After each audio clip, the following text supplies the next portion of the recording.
All right, let's jump right in. Today, we are diving deep into a really unique spiritual cosmology that comes from the text, The Portal of Light. It gives us a completely different way of looking at our reality, our planet, and where we're all headed. So brace yourself, because we're going to start with a pretty mind-bending question. Just think about that for a second. What if everything you thought you knew, this world all around us, wasn't quite what it seems? The material we're looking at today kicks things off with this exact idea, that our planet Earth isn't just our home, it's actually a very cleverly designed prison. But hey, it's not all doom and gloom. This isn't a story without a little bit of hope. The text claims that this long period of confinement is finally coming to an end, and not just by chance, but because of a massive, universe-altering cosmic event that's happening right now. This is the core story we're going to unpack together. So, to really get what's going on in this cosmic drama, we have to start with the main problem that the text describes: Earth's status as a planet that's been put under quarantine. And this isn't something that just happened. According to this source, the quarantine has been in place for the last 26,000 years. It's been enforced by these dark forces they call the Archontes, who were basically described as the cosmic architects behind this whole planetary lockdown. Okay, so you're probably asking, how could an entire planet be a prison without anyone even noticing? Well, the text explains that it's not about physical bars and walls. It's way more sophisticated. It's a multi-layered system of control, an invisible prison built on the non-physical planes of our existence. The source points to a few key systems that keep this prison running. As you can see, we've got the Matrix, the Veil, a twisted version of the law of karma, and something called the primary anomaly. We're going to break down those first three right now. First up, The Matrix. And no, not just the movie. Here, it's described as a kind of virtual reality program built on the astral plane, that's the realm of our emotions, and the etheric plane, our energy body. And holding it all in place is something called the Veil.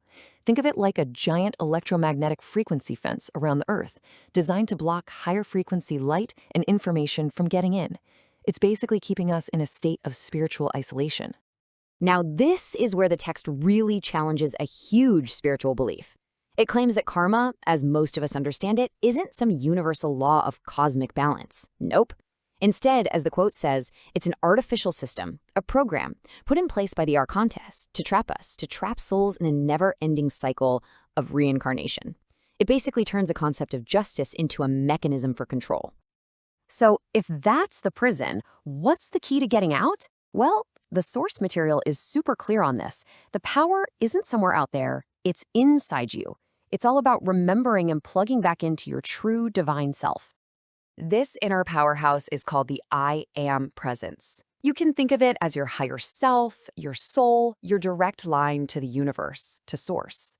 It's described as a being of pure light that has absolute power, and the entire prison system is designed to make you forget that this presence even exists within you.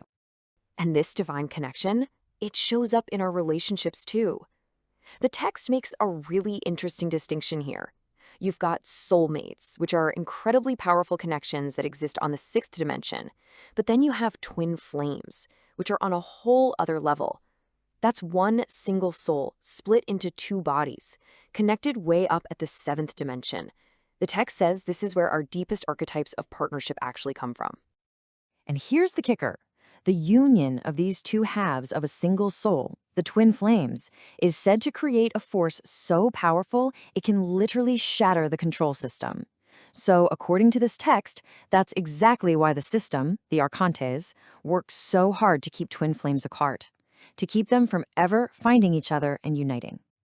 This all brings us to the big turning point of the story. The text says that the 26,000-year-long reign of these dark forces is coming to an end. Why? Because a massive cosmic cycle is completing itself. A huge cosmic shift is happening right here, right now. This timeline really helps put it all into perspective. You can see the quarantine started 26,000 years ago, but right now, a powerful being called the Cosmic Soul is stepping in.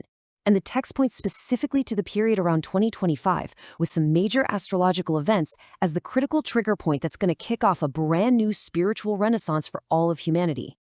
So, with this cosmic shift happening, the text says that the forces of light are sending in some help. They're providing us with spiritual technologies or tools to help us break down the prison from the inside and speed up this new age of awakening.